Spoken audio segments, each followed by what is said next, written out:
ಜಯಮ್ಮ ಅಂತ ರಾಮನಗರ ಜಿಲ್ಲೆಗೆ ಆಯ್ಕೆಯಾಗಿದ್ದೆ. ಒಂದು ಹೆಣ್ಮಗಳಿಗೆ ಶೋಷಣೆ ಆಗಿದೆ ಅಂತ ಫೋನ್ ಬಂತು. ನೋಡಿ, ಇಡೀ ಈ ಸಮಾಜದಲ್ಲಿ ಹೆಣ್ಮಕ್ಳು ಅಂದರೆ ನಮ್ಮ ಬಾಲಣ್ಣನೂ ಹೇಳೋದು ಏನಂದರೆ ಹೆಣ್ಮಕ್ಳೇ ಸ್ಟ್ರಾಂಗ್ ಗುರು, ಹೆಣ್ಮಕ್ಳು ಎಲ್ಲಾದರೂ ಹೆಣ್ಮಕ್ಳು ಅಂತಾರೆ. ಇವತ್ತು ಈ ಹೆಣ್ಮಕ್ಳಿಗೆ ಅನ್ಯಾಯ ಆಗೈತೆ. ಆದರೆ ಎಲ್ಲರೂ ಹೆಣ್ಮಕ್ಳಿಗೆ ಇಡೀ ನಮ್ಮ ಕರ್ನಾಟಕದ ಜನತೆನೇ ಅವಳಿಗೆ ಸಪೋರ್ಟ್ ಮಾಡಬೇಕು, ಸಪೋರ್ಟಿವಾಗಿ ಇರಬೇಕು. ಯಾಕೆಂದರೆ ಇವತ್ತಿನ ಸಮಾಜದಲ್ಲಿ ಅವಳಿಗೆ ಎಲ್ಲ ಅಪ್ಪ ಅಮ್ಮ ಅಣ್ಣ ತಮ್ಮ ಎಲ್ಲ ಬಿಟ್ಟು ಗಂಡನೇ ದೇವರು ಅಂತ ಬಂದಿರ್ತಾರೆ. ನಾವು ಅದೇ ಥರ ಬಂದಿದ್ದೀವಿ. ಅವಳು ಇವಾಗ ಬಂದಿರೋದು ಅದನ್ನೇ. ಆದರೆ ಇವತ್ತು ಅದು ಗಂಡ ಸಪೋರ್ಟಿವ್ ಆಗಿಲ್ಲ, ಅತ್ತೆ ಮಾವ ಸಪೋರ್ಟಿವ್ ಆಗಿಲ್ಲ ಅಂದರೆ ಅವಳ ಜೀವನ ಹೆಂಗೆ ಮಾಡ್ತಾಳೆ ಹೇಳ್ರಿ? ಅದಕ್ಕೋಸ್ಕರ ಅವಳಿಗೆ ಜೀವನ ಒದಗಿಸ್ಕೊಡ್ಬೇಕು, ಅವಳು ಗಂಡನ ಜೊತೆ ಬಾಳ್ವೆ ಮಾಡಬೇಕು.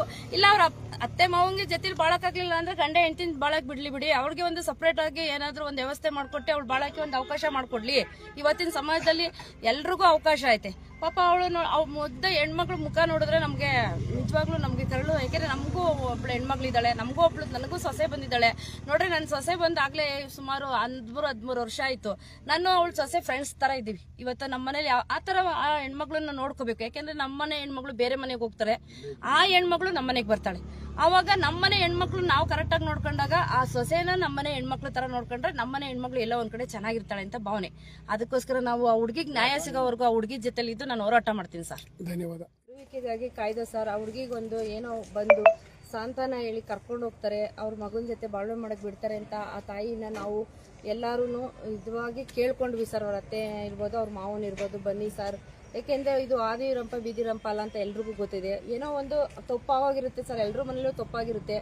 ಏನೋ ಸಮಾಧಾನ ಮಾಡಿ ಗಂಡ ಹೆಂಡತಿನ ಒಂದ್ ಮಾಡಿ ಮಗನ ಜೊತೆ ಬಾಳ್ವೆ ಮಾಡಕ್ ಬಿಡ್ತಾರೆ ಅಂತ ಇಷ್ಟುವರೆಗೂ ಕಾಯ್ದೆ ಸರ್. ಇಲ್ಲಿವರೆಗೂ ಅವ್ರಿಗೂ ಈ ಬಂದು ನಾವಿದ್ದೀವಿ ಬಾರಮ್ಮ ಎಲ್ಲಾರು ಯಾಕೆ ಈ ತರ ಮಾಡ್ತೀರಂತ ಹುಡುಗಿಗೆ ಒಂದು ಧೈರ್ಯನೂ ಹೇಳಿಲ್ಲ, ಒಂದು ಸಮಾಧಾನದ ಮಾತು ಹೇಳಿಲ್ಲ ಸರ್.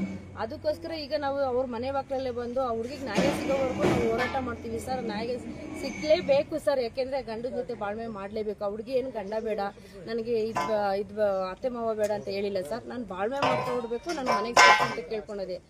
ಬೇರೆ ಹೆಣ್ಮಕ್ಳೆಲ್ಲ ನನಗೆ ಡ್ರೈವರ್ಸ್ ಕೊಡ್ಸ್ಬಿಡ್ರಿ ಸಾಕು, ನಾನು ಹೊಟ್ಟೋಗ್ತೀನಿ ಅಂತ ಇರೋ ಈ ಸಮಾಜದಲ್ಲಿ ಇವತ್ತು ಆ ಹೆಣ್ಮಕ್ಳು ನನ್ನ ಗಂಡನ ಜೊತೆನೆ ಬದುಕಬೇಕು ಅಂತ ಇದ್ದಾಳೆ ಸರ್. ಮಾನವೀಯತೆ ಇರೋ ಆ ತಾಯಿ, ಇವ್ರ ಅತ್ತೆ ಆಗಿರ್ಬೋದು, ಅವ್ರ ಮಾವ ಆಗಿರ್ಬೋದು, ಬಂದು ಸಹಕರಿಸಿ ಆ ಹುಡುಗಿನ ಬಾಳ್ವೆ ಮಾಡ್ಕೊಬೇಕು, ಅವಕಾಶ ಮಾಡ್ಕೊಡ್ಬೇಕು, ಅವ್ರ ಬಾಳಕ್ಕೆ ಅವಕಾಶ ಮಾಡ್ಕೊಡ್ಬೇಕು ಸರ್. ಅಷ್ಟೇ ನಾವು ಕೇಳ್ಕೊತಿರೋದು.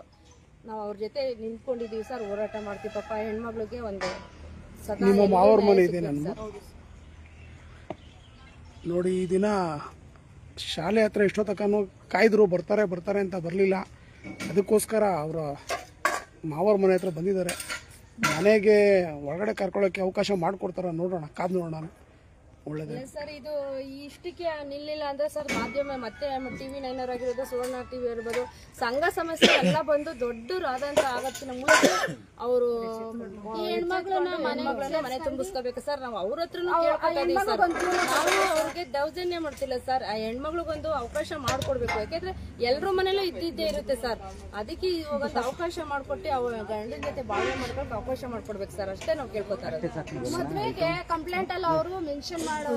ಮದ್ವೆಗೆ 70 ರಿಂದ 80 ಲಕ್ಷ ತನಕ ಖರ್ಚು ಮಾಡಿ ಅವ್ರ ತಂದೆ ತಾಯಿ ತುಂಬಾ ಕಷ್ಟ, ತುಂಬಾ ಸಾಲ ಮಾಡ್ಬಿಟ್ಟೆ ಹೆಣ್ಮಕ್ಳು ನನ್ನ ಮಗಳು ಚೆನ್ನಾಗಿರ್ತಾಳೆ ಇಂತ ಮನೆ ಕೊಟ್ರೆ ಅಂತ ಕೊಟ್ಟಿದ್ರೆ ಆ ಹೆಣ್ಮಕ್ಳಿಗೆ ಕೊಡಬಾರ್ದು ಚಿತ್ರಹಿಂಸೆ, ಮಾನಸಿಕವಾಗಿ ತುಂಬಾ ತೊಂದರೆ ಕೊಟ್ಟಿ ಈ ಹೆಣ್ಮಕ್ಳ ಹತ್ರ ಎವಿಡೆನ್ಸ್ ಐತೆ.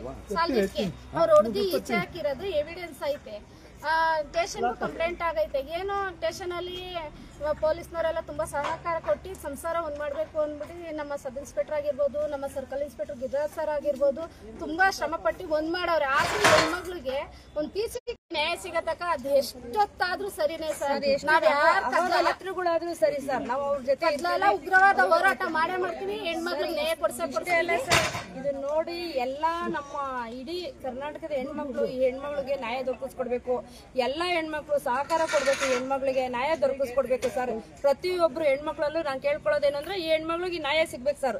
ಪ್ರತಿ ವಾಲಂಟಿಯರ್ ಬಂದು ಹೆಣ್ಮಕ್ಳಿಗೆ ನ್ಯಾಯ ದೊರಕಿಸ್ಕೊಡ್ಬೇಕು ಸರ್. ಎಲ್ರು ಕೈ ಜೋಡಿಸಿ ಹೆಣ್ಮಕ್ಳು ಜೀವನ ಕೊಡ್ಸಿದ್ರೆ ಇದಕ್ಕಿಂತ ಒಳ್ಳೆ ಕೆಲಸ ಯಾವ್ದು ಇಲ್ಲ ಅಂತ ನನ್ನ ಅಭಿಪ್ರಾಯ ಕೇಳ್ಕೊತಾ ಇದೀನಿ. ಎಲ್ಲ ಮನೆ ಹೆಣ್ಮಕ್ಳಿಗೆ ಕೇಳ್ತಾ ಇದೀನಿ, ಬಂದು ಇಲ್ಲಿ ದಂಡಿ ಕುತ್ತಿ ಹೆಣ್ಮಕ್ಳಿಗೆ ಜೀವನ ಕೊಡಿಸಿ, ಇಷ್ಟೇ ನಾನು ಕೇಳ್ತೀನಿ.